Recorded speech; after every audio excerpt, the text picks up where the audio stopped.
Hi. யாரா? புது ஹவுஸ்மேட்ரா. அவன் பாட்டுக்கு அவ ரூம்ல இருப்பா, நான் என் பாட்டுக்கு என் ரூம்ல இருப்பேன். பேச்சுவார்த்தையே கிடையாது. என்ன ரூம்மேட்டோ? அவளுக்கு ஃப்ரெண்ட்ஸ் யாரு கிடையாது? இப்பதானே புதுசா வந்திருக்கா, யாரும் இல்ல. அப்ப நாம போவோம். ஏதோ கோவமா இருக்கா? அப்புறமா வருவோம்.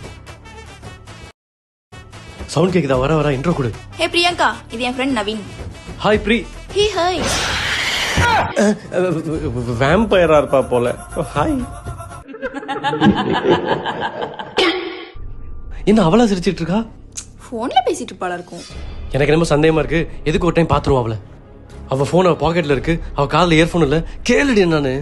யார்கிட்ட பேசிட்டு இருக்க? யார்கிட்டயும் இல்ல, சும்மா எனக்கு நானே பேசிட்டு இருக்கேன். நான் கொஞ்சம் வியர்ட் நினைச்சு யாரும் என்கிட்ட பேச மாட்டாங்க, அதான். கொஞ்சம் வியடாமா. அப்புறம் எதுக்கு நாங்க வரும்போது கத்தி வச்சதை பண்ணிட்டு இருந்தேன்? பீட்ரூட் வெட்டிட்டு இருந்தேன். சரி, வாயில என்ன அர்த்தம்? ரத்தம்.